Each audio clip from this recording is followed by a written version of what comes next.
Today we're going to be learning Yevamot daf tzadi. This is the daf for the first day of Shavuot, or for those who it's the only day of Shavuot, for Sunday. We're going to get started from the top of our page, mamash the top of daf tzadi. I want to just clarify two small things before we start that I neglected to mention in the previous shiur. One is that when we talk about truma tme'ah, the whole case, okay, let's just refresh our memory where we were. We're talking about this Mishnah we brought that Rav Chisda tried to prove from there. If you remember, Rav Chisda is trying to prove that the rabbis have the power to overrule Torah law sometimes. And then we brought this case of ein tromim min hatameh la tahor, right, where you can't take tameh, produce, and take that and make it truma when you're trying to fix tahor, pure produce. And then, right, we got off on from that into the whole issue of, can the rabbis override Doraita? There was this whole concern that theoretically it should count as truma by Torah law, but the rabbi said, in case it's truma, but you're going to have to take new truma on the pure produce. And then we said, right, the rabbis were worried if we said the first one you did is truma, maybe people wouldn't do that. And that was the whole question. How could the rabbis override something by Torah law and allow people to eat something that by Torah law is truma and by rabbinic law it's not? Anyway, the point I wanted to make, that was just review. The point I wanted to make was this issue of truma tameah. I forgot to mention that the truma tameah, what do we do with truma tameah? We've actually discussed this before when we had the differences between Maser Sheni and truma and bikurim.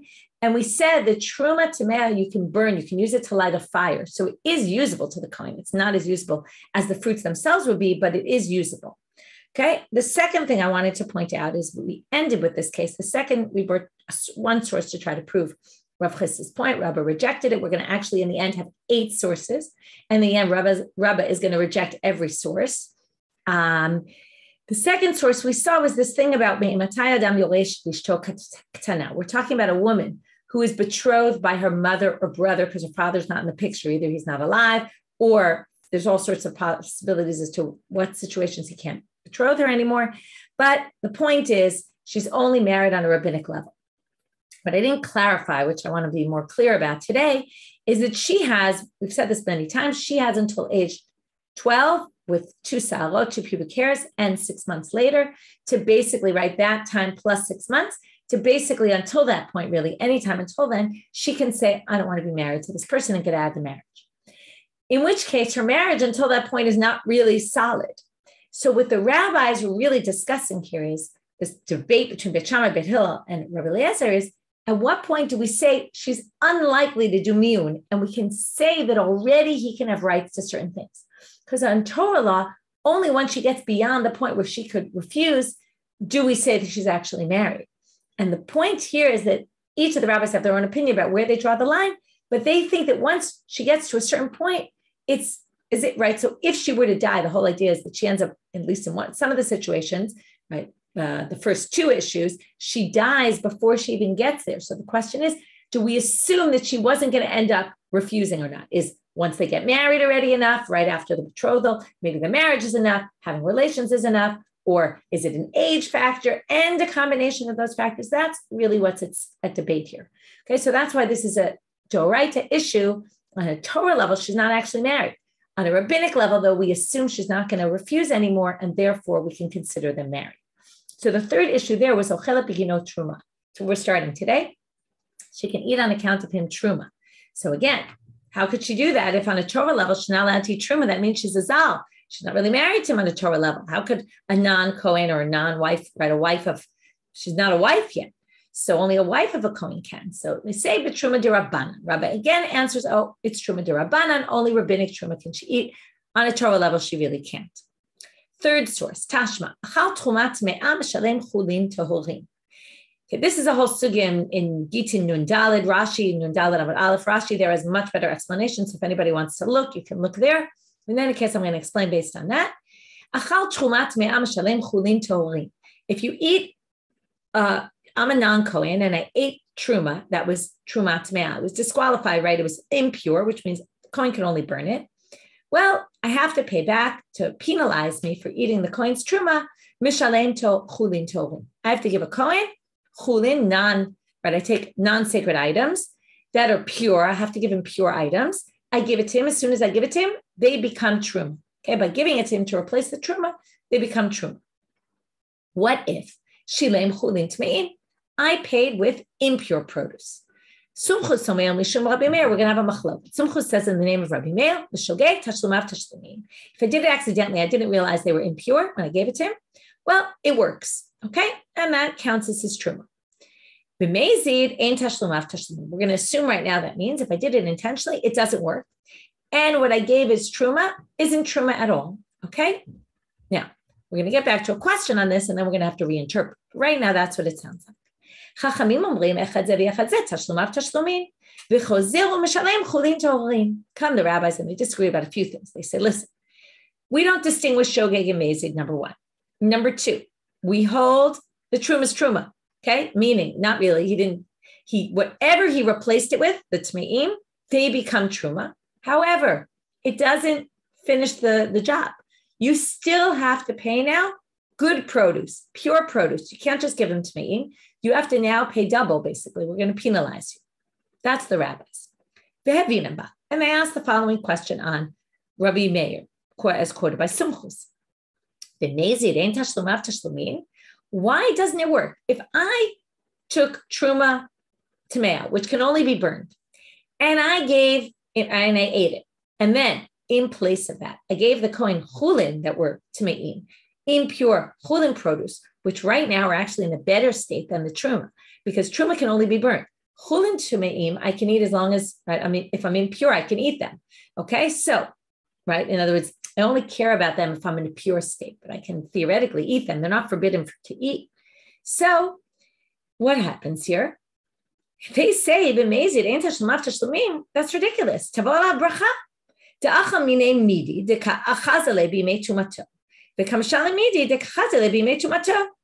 I took something that was, right, that wasn't even worthy to be eaten when he's impure.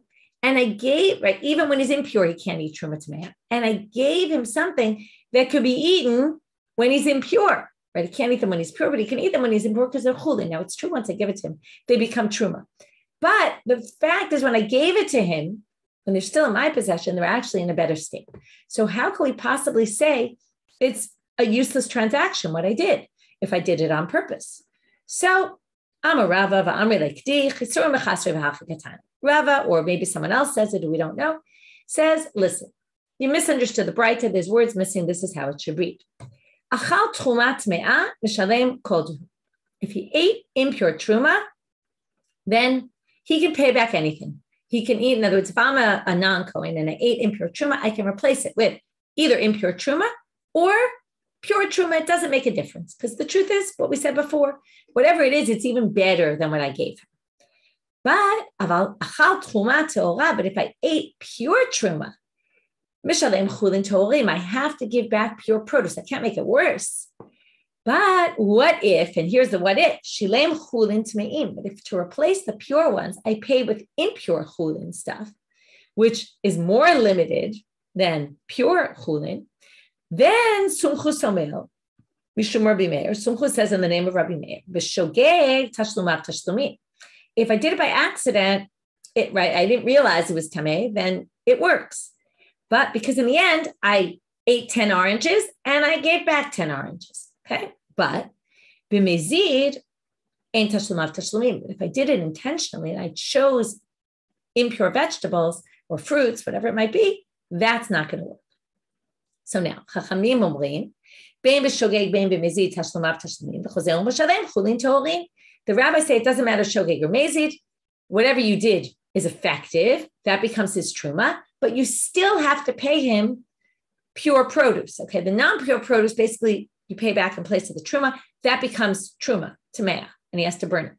The rest of the stuff you give him is just a financial obligation as a penalty. That stuff actually doesn't become truma, according to Rashi. So now, here comes the question. Okay, it took us a while to get here. Remember, we're trying to bring Rav Chisda to try to prove the rabbis have the power to overturn something it says in the Torah. Now, when I intentionally, let's go back to Sumchus in the name of Rabbi Meir. I intentionally gave truma tamea in place of truma Torah, in place of pure truma. Now, in the end, I stole 10 oranges. I gave back 10 oranges. So comes the Gemara and says, or Rav Chisda and says, what do you mean? Midoraita tashlumim al yahavi. On a Torah level, I stole 10 oranges, I paid back 10 oranges. Torah never says difference. Now, yes, Torah brings up differences of tamei tahol, but it never says you have to give the value. It has, right? You have to give them back. You stole something, give it back. So I gave back.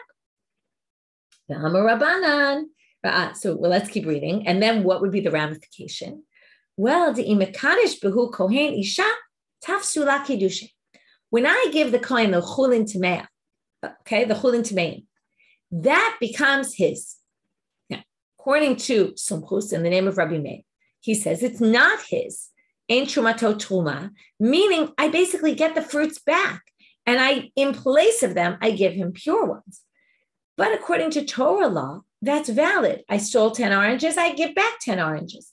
Those 10 oranges belong to him. So now let's say, we're going to do now on a Torah level and on a rabbinic level. If that person went, that kohen, and he took those 10 oranges, and which Sumchus, in the name of Rabbi Meir, says they're not truma, which means they really belong to me.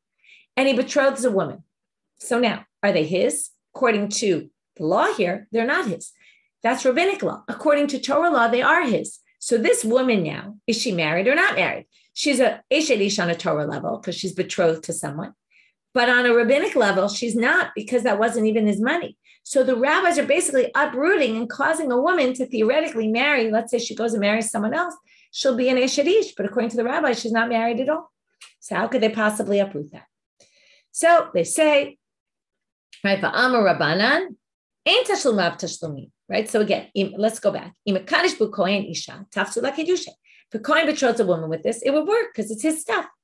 But Amar Rabbanan ain't tashlumav tashlumim, but they said it's not his because and they could theoretically cause a married woman to basically be unmarried according to according to their rules.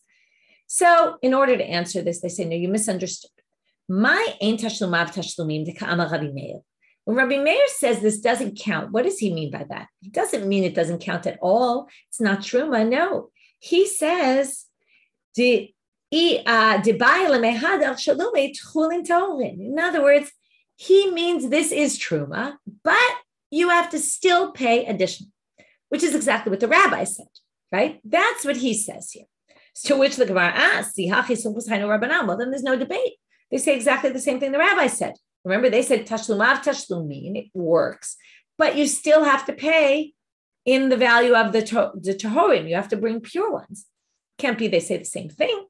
So Amar Rav Chisda Rav Ika kansu shogeg atu mezi b'kabinai. The machloket between them is, do we penalize you for shogeg as well? The rabbi said ben b'shogeg ben b'mezid. Either which way, we're going to penalize you, because if we don't penalize you for the shogeg, people will think you don't get penalized for someone who does it intentionally. Whereas Sumchus, in the name of Rabbi Meir, distinguishes between shogeg and mezid. Shogeg, it works and you don't have to pay any extra.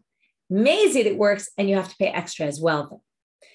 So there, again, we don't see that the rabbis uprooted, because you would never come to this case where you'd end up accidentally marrying someone who by Torah law it works, by rabbinic law it doesn't, because even by rabbinic law, this is truma, even according to Rabbi Meir. Tashma, fourth source. Dam shenitma uzrako. You took blood that became impure and you sprinkled it on the altar anyway. B'shogeg hurtzeh. If you did it accidentally, it works. Your korban is effective. B'mezid lo hurtzeh. But if you did it intentionally, it doesn't work, which sounds like you need to bring a new korban in its place. Well, here comes the problem. Now, this really works on a doraita level. Why? Titania, if you remember, the kohen had this head plate. It's a kadosh la'Hashem on it. Now, what does the tzitz meratzeh? The tzitz is there for the kohen to wear on his head. The kohen gadol wears it in order to appease God from any mistakes that happen regarding impurity in the temple. So what does it work for? Aladam, for blood that becomes impure. Alabasal, for meat that becomes impure. Valchelev, and anchelev, the forbidden fats that we burn on the altar. Shenitma, that became impure. Bein b'shogeg, bein b'mezi, whether it was tameh that was intentional, unintentional. Bein ba'onis, bein b'ratzon, whether it was forced or by your wishes. Bein b'yachid, bein b'tzibor, whether it's for individuals or the community. Okay, the tzitz is meratzeh. So now, Amrei Rabbanan lo hurtzah. The rabbi said this doesn't work. You have to bring a new korban in its stead. Now, what's the problem here? You're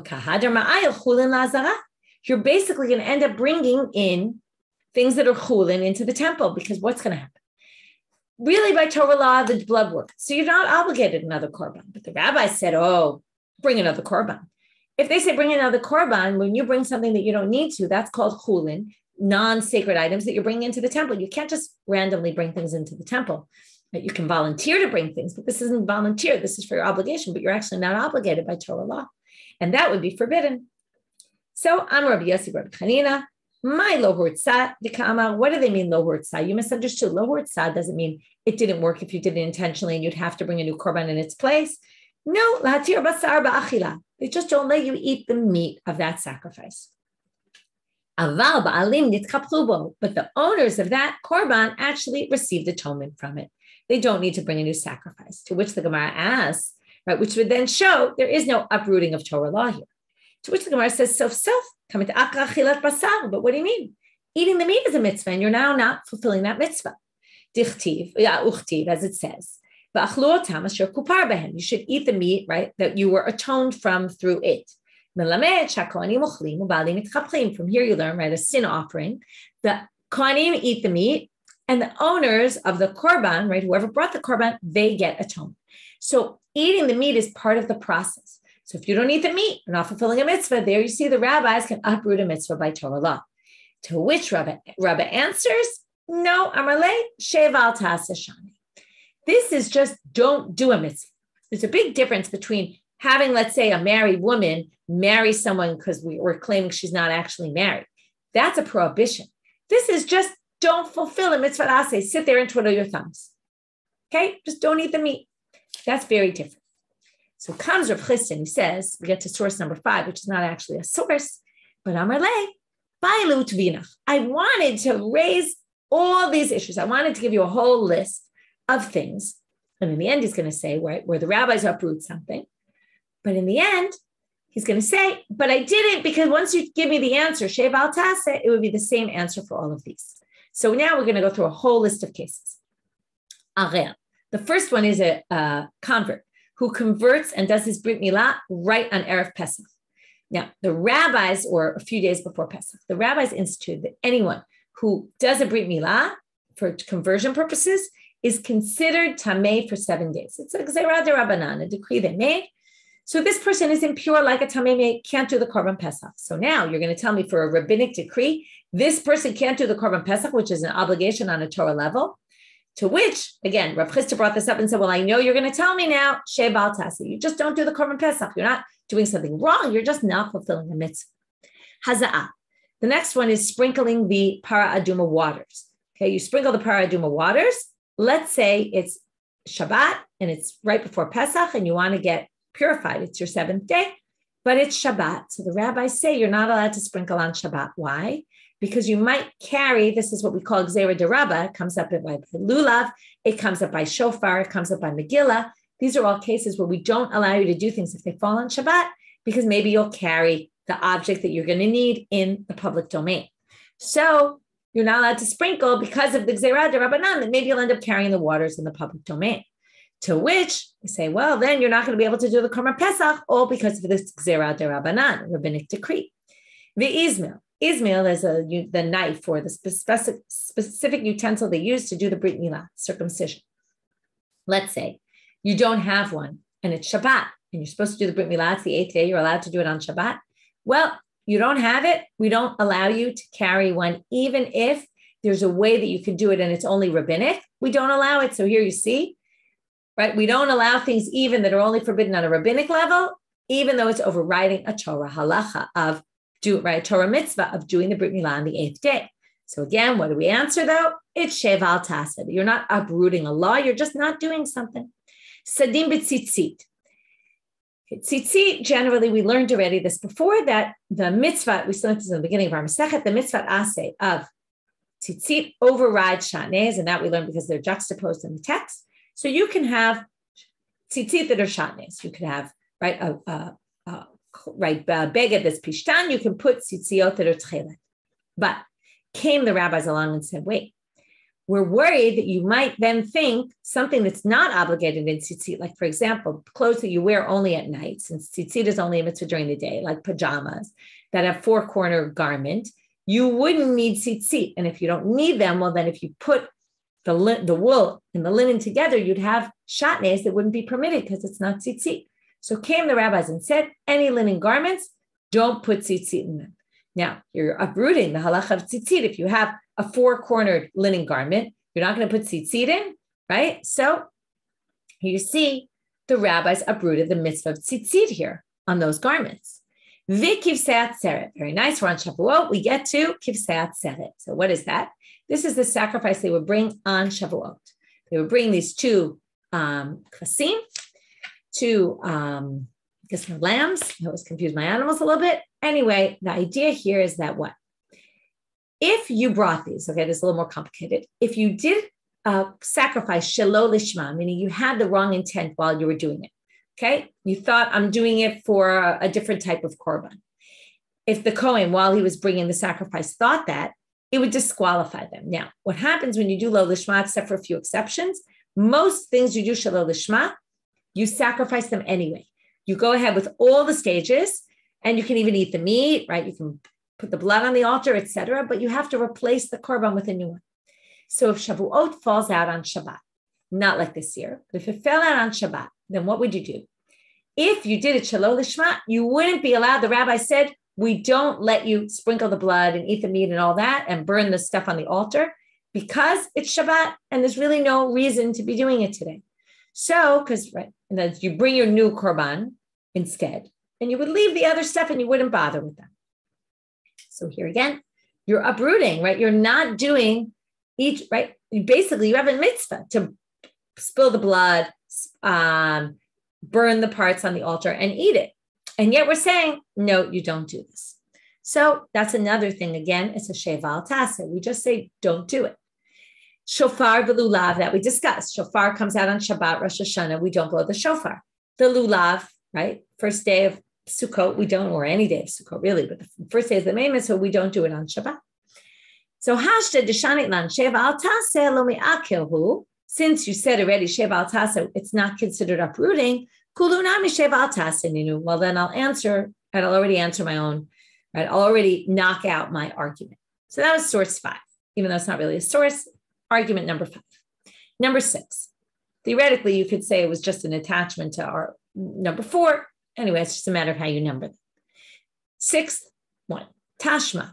Elav Tishmun. The pasuk says, Navi mikirbacha me'achecha kamoni. It's a pasuk in Dvarim. And Navi that comes along like me. Yakim lecha Hashem Elokecha. Elav Tishmun. You have to listen to this Navi. So what does it mean, Elav Tishmun? Afilu omer lecha avor lecha nichol mitzvot shebetorah kigon Eliyahu bahar Carmel. Hakol lefi sha'ah shmalo. If someone like Eliyahu at Har Carmel comes along and says, listen, we're not allowed to sacrifice things outside the temple, but because this is so important, I'm fighting against the Nevi'ei Habal, all the idol worshipers. We need to do a big event. We're going to do it outside the temple so that everybody shows up. And right, there were all sorts of reasons why I couldn't do it in the temple. That's what they were bringing to their gods. So we allow it. So you listen to a Navi who tells you this. So now they say, there you have it, right? Comes Rav Chisda, says, look, a Navi can uproot something it says in the Torah. It says you can't sacrifice outside the temple when the temple's in existence. And look, Eliyahu did it. Comes the Gemara and says, what do you mean the Torah tells him he could do it? It says, listen to him. It's a Torah commandment. So that's why it can override. To which Rav Chisda says back, perfect, right? He slipped him up into his hole. He said, that's exactly what I wanted to say. Elav tishma'un, listen to him. If you can listen to the Navi, you can listen to the Talmid Chacham. So if the rabbis say, the Beit Din says, this is what it is. Elav tishma'un. To which they say, no. Migdar milta shani. 2 different ways of understanding this. Either it means people were prutzim, as we say. They were all worshiping, many of them were worshiping idols. And they needed to do something to show them they're wrong. Then you can override something in the Torah. But this is something we're talking about on an ongoing basis. Right? Every time you do Tme'ah Latahol, we're going to say, well, because the rabbis are worried about this, we're not going to say that. We're not going to call that truma, okay? Or our case, mizeh, right? You're creating standards that are going to last. That's not right. This is something that was designated for real serious issues that were going on. Issues we were discussing are not as big as that. Another option is to say that was a one-time thing, and this is forever. I was kind of getting at that before. I was kind of combining them, right? Those are two different options. Tashma, source number 7. For this, you need some background. This is from Masechet Gittin. If you took the Tikkun Olam course, if you haven't, this great course in Tikkun Olam on our website where you can learn these fascinating sugyot, you can learn this much more in depth, or you can wait till we get to Gittin and we'll learn it more superficially in Daf Yomi. But in any case, right, if you haven't seen, we have a website with courses on it. On our website, you can click on courses, and there's different courses that are all for free. They're skills building classes. Anyway, back to our topic. So there, I taught the sugya about bitzlo mevutal. This is all about a man gives a get to a woman. So many times he would send a messenger. Let's say the man decides to cancel the get. So normally a man's writing the get, and he has a sofer writing it. At any point before it gets to the woman, he can cancel it. What if he sends a messenger? Theoretically, he could cancel the get by just going in front of 3 men and saying, or maybe even 2, according to some opinions, and say, I'm canceling the get. Now, what's going to happen? So there's 2 reasons to why Rabban Gamliel instituted takana, but we'll see. Theoretically, he could cancel the get, and the woman wouldn't know. What would happen? She would go get married, and it turns out she was never really divorced because he canceled the get. And we can only cancel the get in this way as long as the get never got to the woman. Once the get is in the woman's hands, he can't cancel it anymore. But he can cancel it as long as it hasn't gotten to her. So if he sent a messenger and decides to cancel the get and stands in front of 3 or 2 people and makes a declaration, I'm canceling my get, and the get hadn't reached her yet, the get's canceled. Comes Rabban Gamliel and says, this is a big problem. It's going to cause all sorts of issues. It's machloket exactly what the issue is, but let's just go with the simple. The woman could theoretically not know and get remarried and then have mamzera. So what's the issue? The Rabban Gamliel said, no can do. You can only go to the shaliach or the woman. Okay. Some people say there's one other option, but I'm not going to get into all the details of that. Comes the Gemara and has a machlok. Okay. So Rabban Gamliel said you can't do it in front of a court or in front of 2 people or something like that. Can't make this declaration unless the woman or the shaliach is there. Well, what if you did it anyway?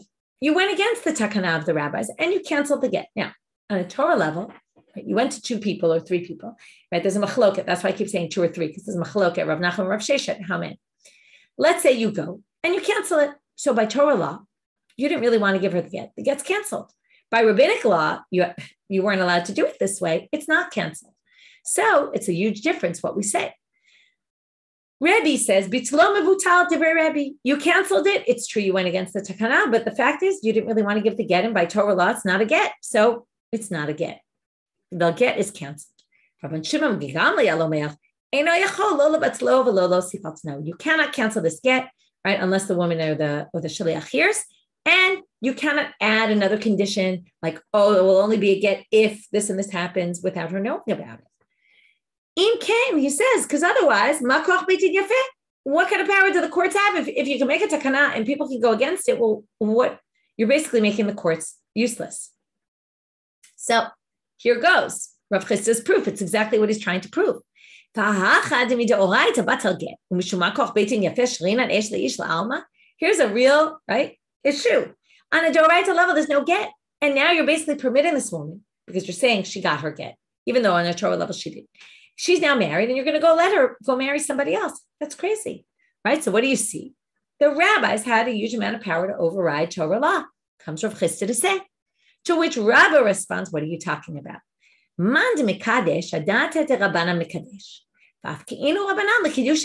doesn't work the way you think it works. What's going on here? Anyone who gets married, when we get married, we say, you're betrothed to me. They're getting married according to the laws of Moshe Yisrael, meaning according to the rabbinic laws. Okay? So, Dat Moshe maybe is Torah and Dat Yisrael is the rabbis. So basically, you're saying, I'm agreeing to get married within the realm of what the rabbis say. So now, if you go against the rabbis and cancel your get in a way that they don't allow, right? You're in the realm of divorce and marriage and you're going against what they say, then the rabbis have the power to say, look, you said you were getting married according to our rules. Guess what? You went against our rules. Your marriage is not a marriage at all. And they dissolve the marriage from the beginning. It's not that the get is a get. It's that they dissolve the marriage. This is a fascinating topic about dissolving marriage. They try to use it in all different types of ways, right, to possibly solve aguna problems. The problem is that the Gemara only uses it in very limited cases. There's certain cases where they try to fix situations by having the man give a get and cancel it in a bad way in order to uproot the kiddushin, right? Like to almost create this scenario to be able to resolve a solution. Anyway, I'm not going to get into all that. That's fascinating. That's more achronim. I talk about it a little in the skills class. In any case, it's a great topic. So he says, right, this whole topic is fascinating. Everything we've been discussing about how much power the rabbis have to override Torah law. It's a fascinating discussion in terms of the development of halacha, right? How much power do the rabbis have? So then the Gemara asks another question, which is, okay, if you're going to say that they can uproot the kiddushin, well, it depends what kind of way they were betrothed. If you betrothed her with money, it makes perfect sense because the rabbis have the power to say the money you betrothed her with was just a gift. Rabbis have power when it comes to money to move things, right? Hefker, beit, and hefker, we learned. They can kind of claim the money was something else. But if you betrothed her with having intercourse, how can you possibly argue? What else was the intercourse for if not for betrothal? So to which they answer, let's note, they just say it was out of wedlock, the relationship, right? He had intercourse with her in a way that was inappropriate and be done with that. Okay, so they undo that, and that's how they can undo the kiddushin. Tashma, source number 8, and final source. Amar Rabbi Eliezer ben Yaakov. Shamati shebeitim makin va'onshin shalom min haTorah. I've heard that the rabbis can sometimes come in and punish people, institute punishments against Torah law. What does that mean? Not because people are going against Torah law, but to protect the Torah. How so? We're going to see 2 cases. Now, riding on a horse was only forbidden by rabbinic law.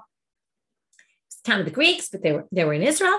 And they stoned him. Maybe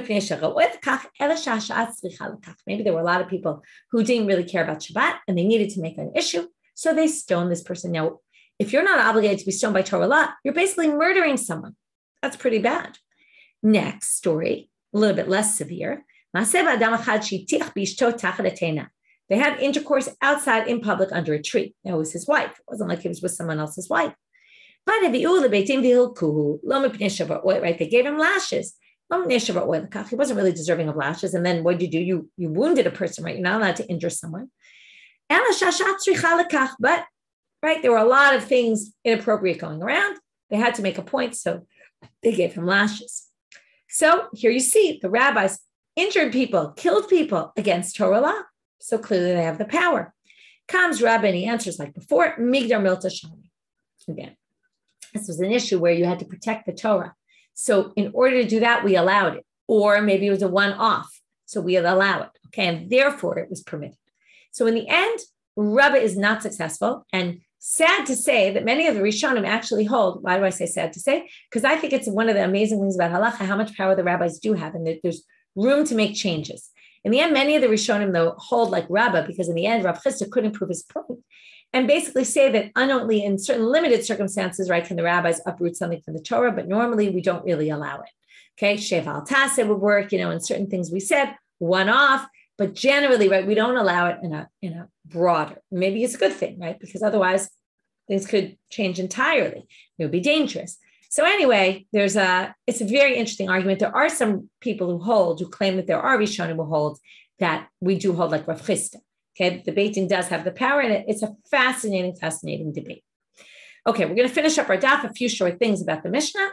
Lo zeh v'zeh mitamin la minala. So neither one can become impure to her. So now, where do we get this from? Dichtiv ki im l'she'ero karov elav.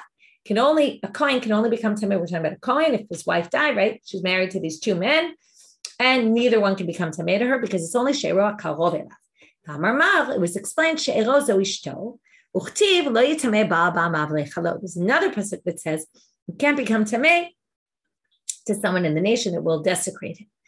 Yesh baal sheli tamei, v'yesh baal she'ein tamei. The darshan is to say, right? It's not the simple reading, but that lo yitamei baal ba'amav. There is a baal that can, and there is a baal that can't. The baal is the husband. So some husbands can, some husbands can't. Haketza, what would it be? If he's legitimately married to his wife, then he can be impure to her. If he's not legitimately married to her, he can't become impure to her, and that's our case because they're both supposed to divorce her. Neither can take, if she finds something on the street, it becomes his, normally her husband's, but not in this case. Why? Right now, we're going to see the things the husbands don't get, right? Before we saw she lost rights. Now we're going to see he loses rights as well. Why did they say that? We didn't want him to hate her, right? If she finds things and then keeps it for herself, it might cause strife between them. Here we want to cause strife between them because we want them to get divorced. That's the whole idea. They're supposed to get divorced, and right now they're not yet. So we'd rather anything that could create more strife between them. It's like we said before with the ketubah. We don't want to make a hindrance for him to giving her the ketubah, the get, because we want to rush things, right? So we get rid of the ketubah so that it's easier for him to divorce her. He doesn't get everything she works for. She has a day job. He doesn't get her salary. Normally when they're married, he does. Now, why is that? Okay, you might say, what do you mean? Well, in those days especially, but you'll hear what? Why does he get her masayada? Because she eats mizonot of his. He gives her all her food and she gives her the salary. But we already said she doesn't get mizonot. So therefore, masayada lavdide. Right? One is in place of one is a trade. He gives her, she gives him this, he gives her that. If he's not giving her that, she doesn't have to give him this. Lo befer nedareha, the last part for today. Tama mai amar rachmana bal mefel kadei shelo titkane. Hacha titkane v'titkane. The reason they say that a man can annul the vows of his wife is because we're worried that she might make a vow that's going to make her despicable in his eyes. She might say, I'm never going to eat, and then she'll turn into a thin rail and he won't want to be married to her, something like that. So here, again, we want her to be despicable in his eyes so that he'll divorce her quickly. So therefore, we don't allow him to annul her vows. With that, we will end for today. Wishing everybody a Shabbat Shalom, Chag Sameach, or post Chag Sameach. So with that, we will finish for today.